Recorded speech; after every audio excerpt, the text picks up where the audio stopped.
Buenos días, jóvenes en TV. Buenos días, Matías.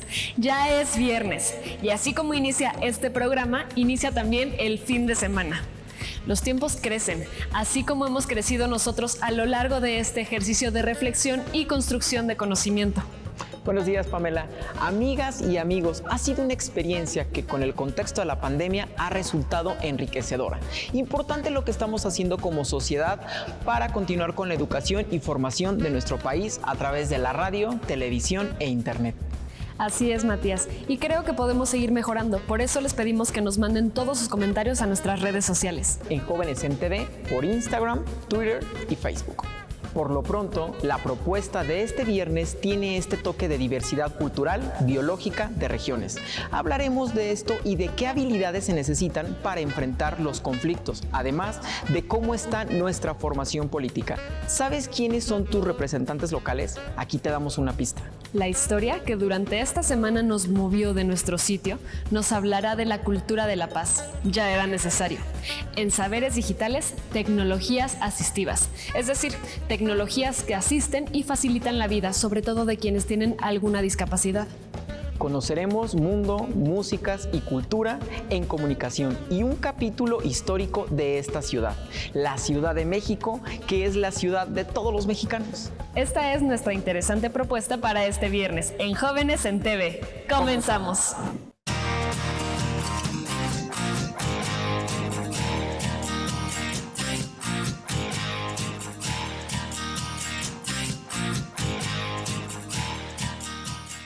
El otro día estuve reflexionando sobre algunas carencias que tiene mi colonia y pensé que debía acercarme con mis representantes locales para hacer mi propuesta. Pero ¿sabes qué me pasó? Me quedé con las ganas porque no tenía ni idea de quiénes eran. Ahora que lo mencionas, yo tampoco sé cómo se llaman los míos. Así como tú, creo que conocerlas y conocerlos es la base para que podamos involucrarnos más en los cambios que queremos como ciudadanas y ciudadanos, como comunidades y como país. Definitivamente, Matías, porque aunque son autoridades elegidas democráticamente, no nos acercamos a ellas. Un congreso local es el órgano en el que se deposita el poder legislativo de una entidad federativa. En México son unicamerales, ya que se integran por una sola Cámara de Diputados. Creo que la siguiente cápsula nos dará más claridad acerca del tema en la Ciudad de México. Estamos en Jóvenes en TV.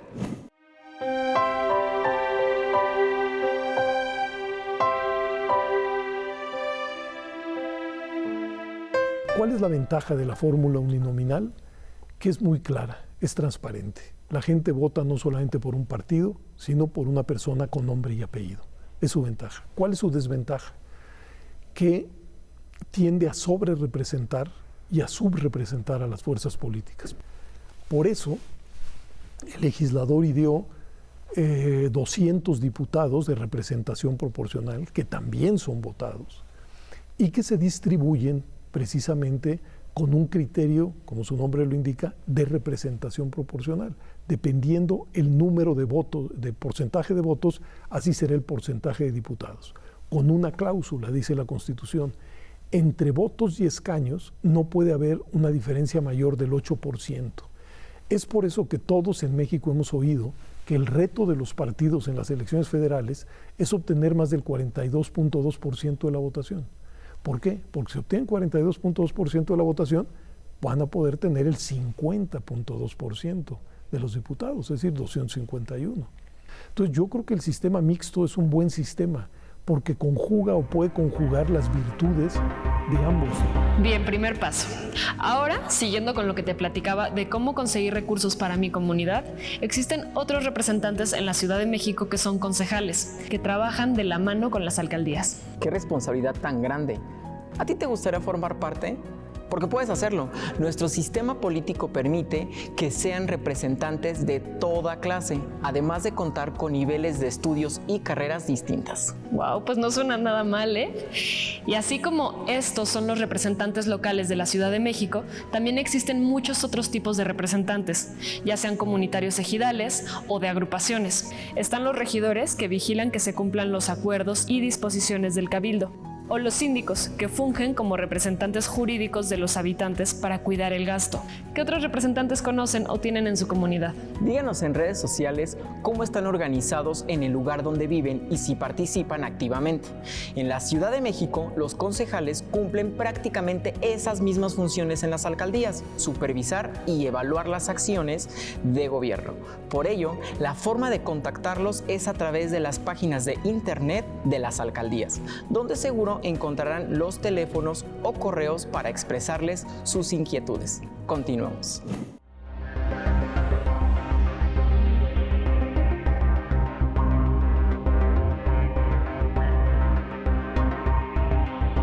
Legislar a partir de las propuestas que recogen de los ciudadanos, de las iniciativas que plantea el presidente de la República, de aquellas que proponen las legislaturas de los estados, pero algo muy importante: fiscalizar.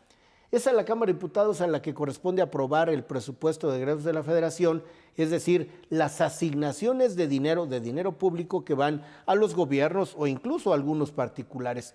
Y después la verificación del correcto aprovechamiento de estos recursos, que ahora no solo tiene que ver con que no hubo desvío, sino que haya uso eficiente de recursos. En el 2020, el Congreso Nacional Indígena cumple 24 años de haberse constituido, una labor ardua, permanente, para darle mayor prevalencia a los pueblos indígenas. Hoy platicaremos con la representante del Consejo Nacional Indígena, Marta Sánchez Nestor. Ella ha recibido el Premio al Mérito Civil Indigenista Cuauhtémoc, otorgado por el gobierno del estado de Guerrero, y en el marco del 8 de marzo, Día Internacional de la Mujer, recibiendo el reconocimiento Woman Deliver, entregado a las 100 mujeres más comprometidas con su género, líderes en el mundo. Muchas gracias, Marta, y bienvenida. En general, ¿cómo están organizados los pueblos indígenas? ¿Quiénes son los representantes locales? Bueno, primero buenas tardes, gracias por la invitación. Pues los pueblos indígenas somos colectivos, somos comunidad, somos un proceso pues integral, yo diría, y sobre todo que componen su vida, pues raíces, historia, cultura y sobre todo partes inalienables de lo que es la humanidad ahora a nivel local. Somos personas individuales y colectivas que tienen y mantienen un régimen económico, político, cultural, social y por supuesto que estamos trabajando mucho por la humanidad, por la nación pluricultural. Somos 68 pueblos indígenas en el país y las autoridades locales, pues tenemos comisarios, tenemos delegados, tenemos comisariados ejidales y por supuesto que se tienen pues comités también locales del agua, comités de procesos escolares, comités que tienen que ver con conservar la cultura, la preservación de los usos y costumbres, que antes se llamaba así, ahora sistemas normativos, son el pulmón, yo diría, de lo que significa un territorio ancestral en este país grande que es México. Ante una diversidad de culturas y pueblos indígenas, ¿es posible una sola organización y un solo congreso que los represente? Yo creo que ha sido importante el proceso histórico de los pueblos indígenas. Yo creo que siempre hemos sido claros en esta parte de que no podemos hablar a nombre de todos los indígenas del país. Hay una diversidad cultural, por fortuna, muy rica, por fortuna muy diversa. No podríamos representar a todos los pueblos indígenas del país, pero sí podemos hacer mucho al lado de procesos históricos. El Congreso Nacional Indígena, por ejemplo, ha sido uno de los pulmones importantes del proceso histórico en los últimos tiempos. Quienes dimos vida al CNI, a la NIPA, a la Coordinadora Nacional de Mujeres Indígenas, creo que hemos sido pilares de toda una reivindicación por la identidad, por el reconocimiento constitucional en este país. Estamos en el artículo 2 ahora de la Constitución Política, gracias también a un hito histórico que fue el zapatismo, y siempre voy a reconocer mucho a la comandante Ramona, que fue de las figuras emblemáticas que nosotros como mujeres indígenas tenemos en este México actual.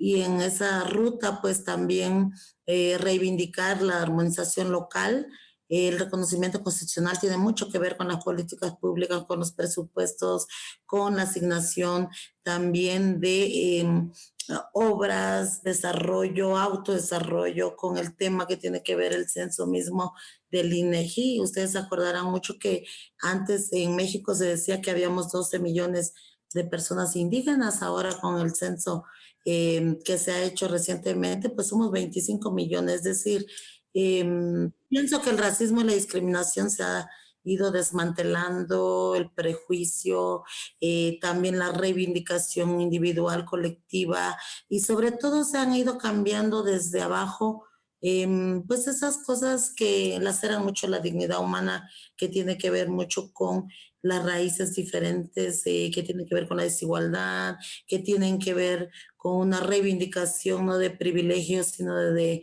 todos los derechos para todas las personas.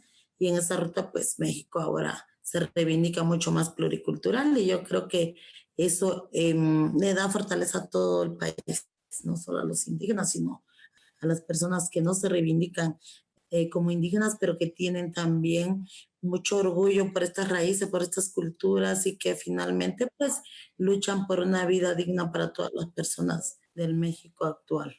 Sí, y sobre todo, ¿no? Que se eleva la voz y el reconocer y el saber más de nuestra cultura, de nuestras raíces a través de estos movimientos, creo que es sumamente importante, porque empieza a inculcar a nuevas generaciones de saber este mundo que a lo mejor nadie lo conoce, pero son nuestras raíces y no lo conocen. Entonces, gracias a esto que han ido caminando, ha logrado que nuevas generaciones logren involucrarse y empaparse de lo que son estas nuestras raíces. Súper interesante. Sí, sobre todo yo creo que se trata de reivindicar a los pueblos vivos. Muchas veces se nos dice que nos han enseñado en este país a reivindicar los museos, que es muy importante, y creo que no se debe perder, pero también reivindicar a las personas que ahora representamos una cultura distinta en el país.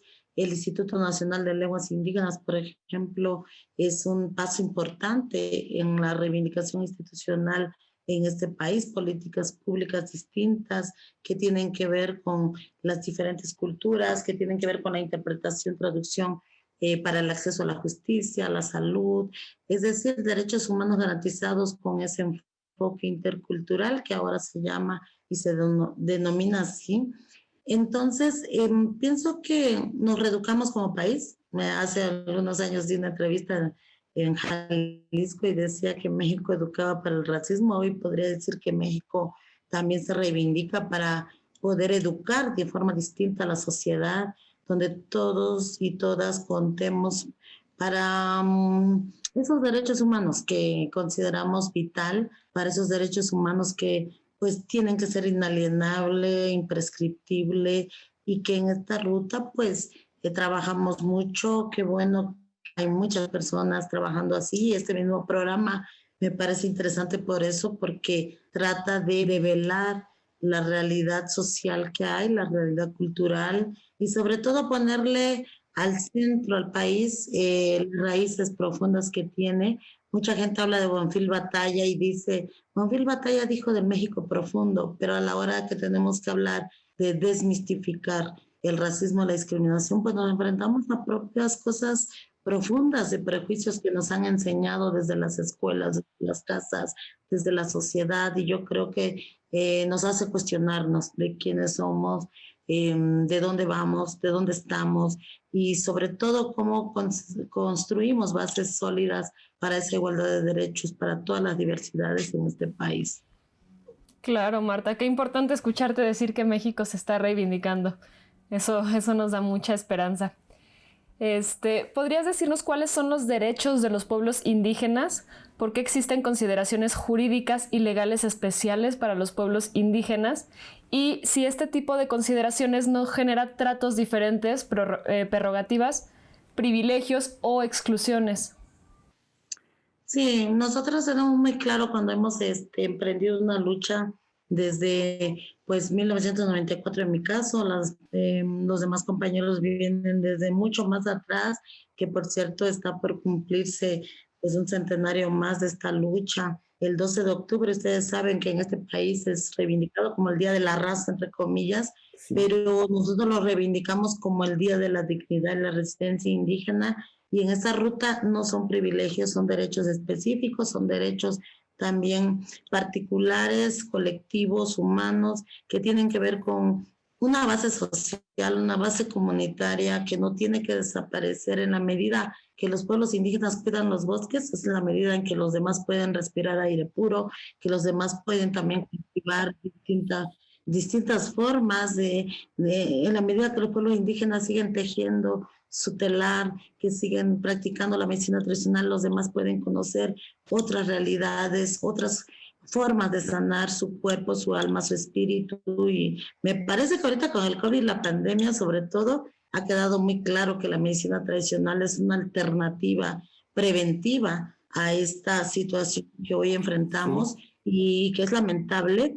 En esa ruta, pues también decirle que no, la interculturalidad no es para pueblos indígenas, es para la humanidad. Para la La humanidad. interculturalidad hace crecer pues los valores humanitarios y los valores colectivos y sobre todo sociales que hay en este país, la misma democracia, hoy que estamos en proceso de la cuestión electoral, que estamos hacia el 2021, pues también los pueblos indígenas han conservado sistemas normativos. Hoy se habla mucho de Ayutla aquí en Guerrero, se habla en Oaxaca, de muchos municipios que deciden de forma autónoma sobre su autoridad municipal, y me parece que entonces pues embonamos en un mundo donde la justicia cobra significado distinto, donde tenemos diferencias, pero tenemos también similitudes, donde no se puede ver como privilegios los derechos de los distintos, sino como derechos específicos garantizados para no homogeneizarnos más. Alguna vez nos dijeron que la educación en español era lo más valioso, donde nos dijeron que la sociedad que tenía que hablar solo español era lo más valioso. Yo creo que ahora lo que marca la riqueza cultural, por eso la ONU, por eso algunos organismos han reconocido instrumentos internacionales importantes para poder garantizar, lejos de eliminar las culturas indígenas, se trata de fortalecerlas, se trata de reivindicarlas, porque a la medida que ahora los jóvenes y las jóvenes también aprenden otras lenguas, no solo el inglés, pues crecen, y crece también el espíritu y la humanidad, la visión, crece también la forma de construir una paz verdadera en este país, y me parece que en esa ruta pues hay avances importantes desde los pueblos abonados a que se conserve pues el autodesarrollo sobre todo en el país. ¿Qué impacto tiene personajes como Marichuy y Eufrosina Cruz, por mencionar algunos, en la representatividad de los pueblos indígenas? Sí, muy oportuna porque estamos rumbo a una nueva elección. Mira, con Marichuy me parece que es una mujer emblemática, es una mujer valiosa, es una mujer con la que compartimos en la Coordinadora Nacional de Mujeres Indígenas hace casi 20 años. Estuvimos dentro de ese grupo, de esa estrategia que reivindicaba los acuerdos de Zacatecas, y creo que es una mujer que trae pues sobre todo los derechos colectivos por delante, que es una mujer que ha reivindicado su derecho a ser representante legítima en este país, que fue candidata independiente, que es una mujer también que tiene principios muy sólidos, y en esa ruta pues también la hemos apoyado moralmente, políticamente, y aunque los partidos políticos no están como muy de acuerdo con las candidaturas independientes o con los sistemas normativos como en Ayutla, que tienen que decidir de manera autónoma, de manera propia, pues es una mujer que merece nuestro respeto. Yo creo que ha dado mucho para nosotras crecer. La representación política de las mujeres indígenas en el país no es fácil. El racismo, la discriminación siguen siendo un ente que está colocado al centro. Muchas personas son tus aliadas, pero cuando hay que llegar al poder y tomar decisiones, no están muy de acuerdo en lo que vamos a hacer, no están muy de acuerdo en lo que podemos lograr. Eufrosina para mí ha sido una aliada, ha sido una compañera, ha sido una mujer que ha logrado cambios constitucionales importantes, que ha logrado cambios políticos importantes, que ha representado una lucha importante también en Oaxaca y a nivel nacional, que fue también presidenta de la Comisión de Asuntos Indígenas del Congreso de la Unión. Creo que para mí ellas significan para mí esta ruta que tenemos de abrir puertas para que las otras mujeres pues no les sea fácil, pero le cueste menos trabajo llegar en medio de un país que es profundamente racista, que es profundamente discriminatorio, que no lo reconoce, pero que tratan de sembrar nuevos cambios constitucionales, nuevos cambios también desde lo social y a nivel comunitario, que muchos compañeros tampoco están de acuerdo en que las mujeres lleguemos a esos espacios de toma de decisión, porque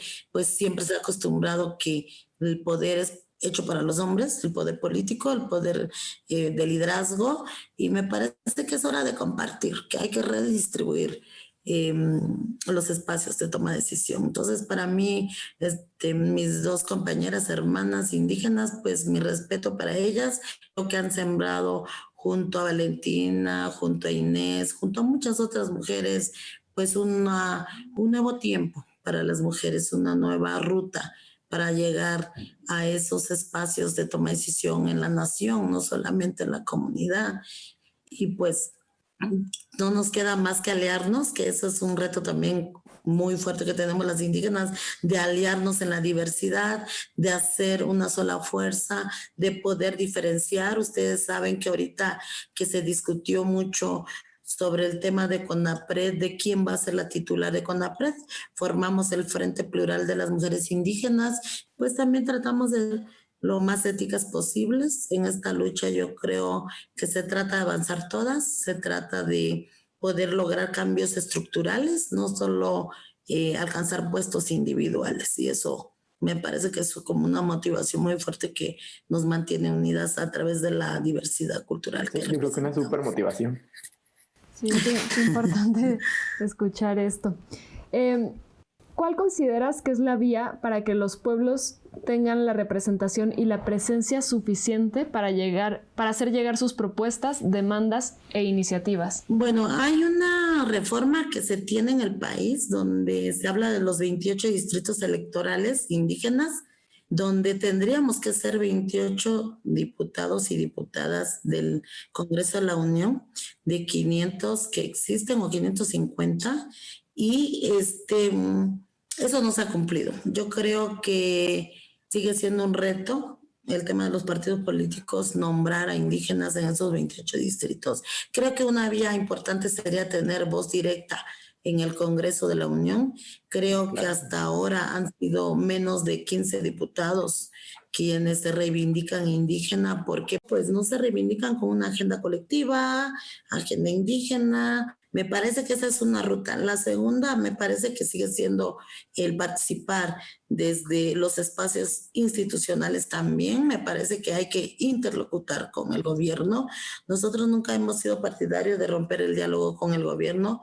Nos parece que tiene que asumir su corresponsabilidad el Estado-Nación, que tiene que ser, pues, sobre todo ejecutivo en lo que hace, porque la ciudadanía, pues, tenemos que estar informadas y tenemos que ser participativas, no tenemos que ser pasivas. No es fácil, pero es posible cambiar a través de las propuestas, del uso de la voz, del derecho a la palabra, del tener también pues la oportunidad de ser escuchados, de la oportunidad también de plantear estrategias comunitarias. La autonomía es bien importante y yo creo que siempre se ha dicho desde el zapatismo y más antes y más después, que frente a esta ruta de la globalización, la autonomía pues no está pidiendo permiso para ejercerse. La autonomía es un derecho importante que hay que ejercer desde abajo y pues creo que lo hemos hecho. Creo que ahorita, frente al COVID, la pandemia, estamos apoyando a las artesanas. ¿Qué hacemos con las casas de la mujer indígena que han sufrido muchos recortes presupuestales? ¿Qué hacemos? Ellas trabajan para prevención de la violencia, prevención de la discriminación, del racismo, de la salud materna. Y bueno, creo que los retos muy grandes los tenemos enfrente y tenemos que hacer pues una estrategia mucho más innovadora, mucho más globalizada y mucho más tecnológica también frente a este mundo actual en el que estamos, donde no podemos estarnos reuniendo a cada rato, pero sí podemos accionar y esto pues hacer corresponsables a los niveles de gobierno distintos, desde lo local hasta lo nacional y por supuesto los organismos internacionales.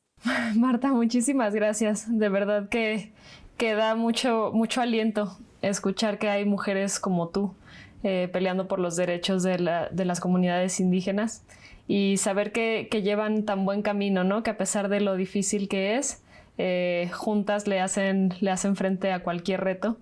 Y de verdad que muchísimas gracias por esta entrevista, por darnos esta información tan valiosa. Muchas gracias, Marta. Nos vemos en la próxima. Hasta luego.